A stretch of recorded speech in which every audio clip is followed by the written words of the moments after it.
Hi everyone, welcome to my kitchen. I'm Helena and this is my channel, Helena's How to Cook European and More. Now today we're going to be making a banana bread cake my way. I gotta say everybody loves this version.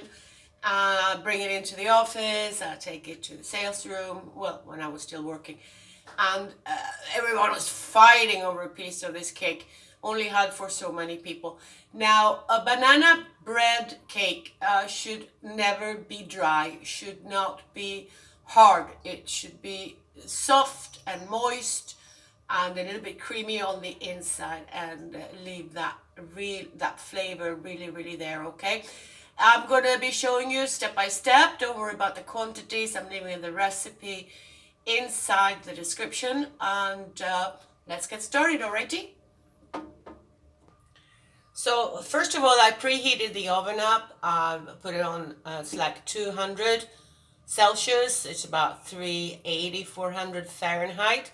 And the mold that I'm using for the oven, it's a simple one like this. If you have a long shaped one, perfect. Use any kind you want. I put a click of butter, real butter in there.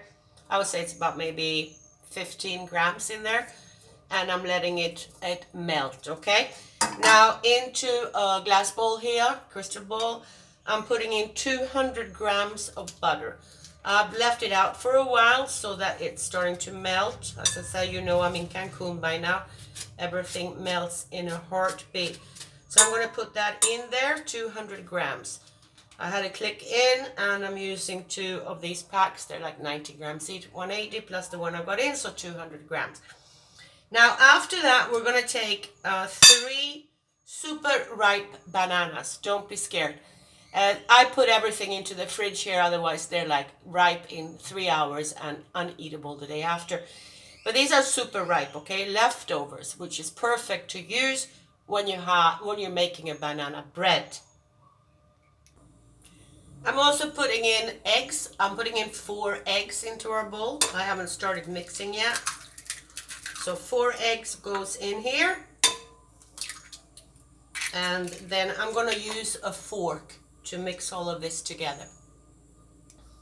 So this is what my mix looks like right now. You can see the banana chunks in there, which is perfect.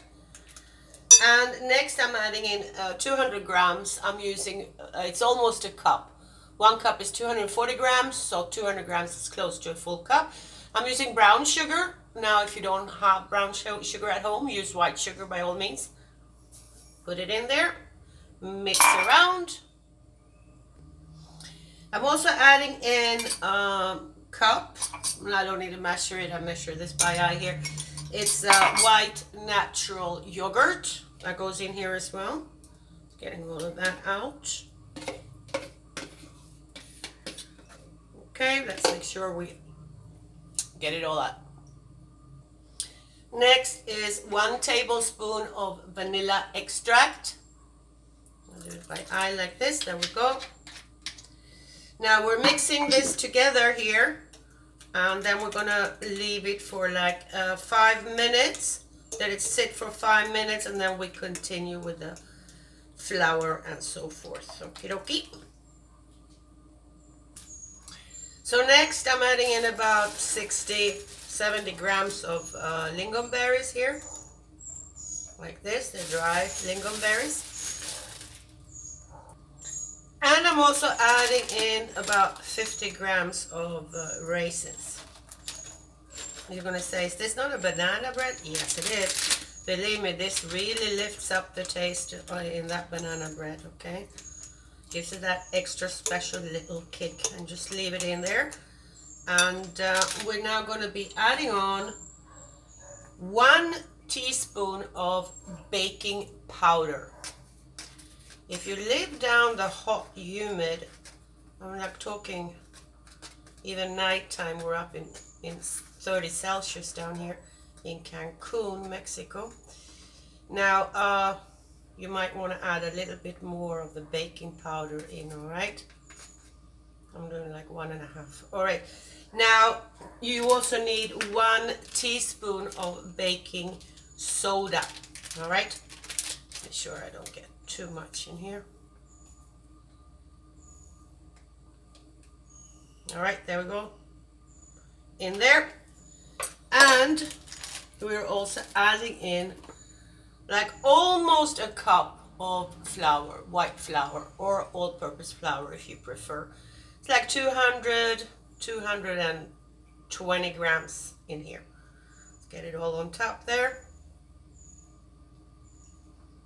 Make sure there's no big clumps, makes it easier to wisp out a bit. And we'll just mix it. Now that that's mixed, I'm putting it on the side. I'm taking half of a large banana. And what I'm doing is just cut it up. And I'm going to leave them in as chunks. I'm not going to crush them or anything like that. I'm just going to basically leave little banana crunches in there. Okay. You can actually see these pieces afterwards when you slice open your cake. Alrighty, let's get that in there. All over, like that. Alright, and we can move it around a little bit so that it gets mixed out evenly here in our mix. There we go. Okay, next we're taking our mold or form for the oven. Butter is completely melted, and we're gonna just make sure we get it out evenly with the help of a little brush, and then put some crunched like breadcrumbs, the fine type, in there. Okay, here I am now with my mold. I put the breadcrumbs in there. I'm just moving this around until we get this all over. Loosen it a bit. If you have a little bit left over in the bottom, it's not the end of the world. Okay, just try to cover it as much as you possibly can here. Right, make sure you get it up on the sides and so forth. Okie dokie.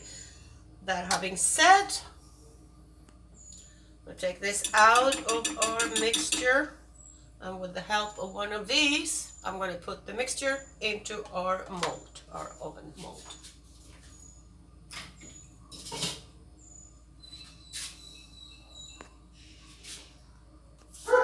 And I think I mentioned this before to you.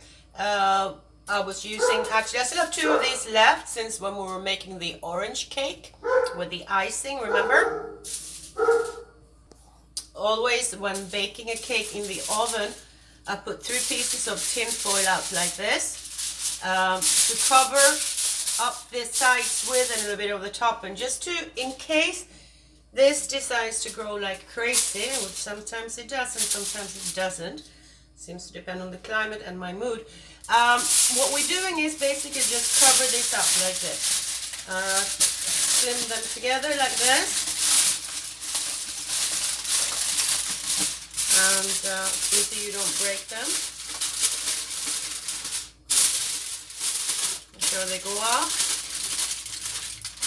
Righty. Whole idea is that if they decide to grow, this one decides to grow, rise up real fast, it doesn't go all over our oven.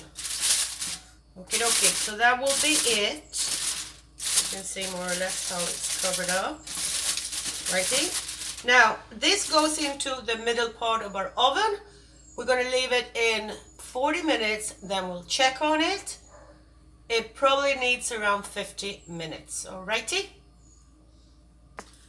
Okay, so my cake is ready. I took it out of the oven. I had it in for 40. I checked, left it for another 10. It's about between 50 and 55 minutes. Okay, don't forget that I have this covered, so that way it's not burning and it's not overflowing or anything like that. That looks fine. I'm leaving it on the side to have this cool down before I flip it over to a plate, all right? Okay, it has cooled down a bit. It's still warm, But all I'm going to do is I'm going to take this, let's off the aluminium foil. Let's put the aluminium foil off. Hang on a second here, this has been running with something. Let's take that off here.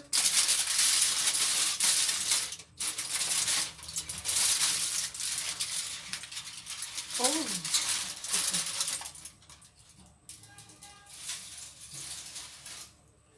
Let's put our plate here.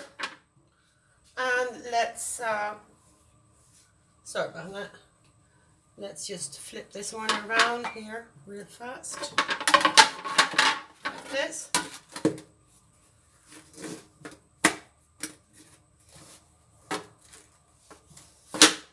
Now before I lift this is what I'll do.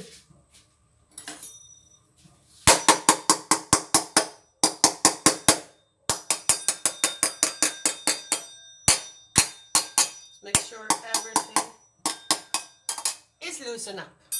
Righty. Okay. There we go. Nice. Now let's take a look inside. Really loose. Nice. Good. Great. Cutting up a piece here. Wow. Once this cools down a bit, this is going to be delicious to eat. Absolutely delicious. I'm going to put this into the fridge and have it chill for a while before I eat it. Okie dokie. Okay, so this is it for today. Thank you so much for watching. Help me out by sharing with friends, family on Facebook. That really helps me a lot, especially if you're located in the States or Canada. I've got people all over Europe spreading it, obviously down here in Mexico and South America. Hit the like button, leave me a comment, let me know where you're from. And of course, if you have any questions, please post them in comments and I will answer every single one of them. And if you have any thing that you've tasted somewhere and you'd like for me to show you how to cook it, let me know the name and we'll fix it. Bon appetit!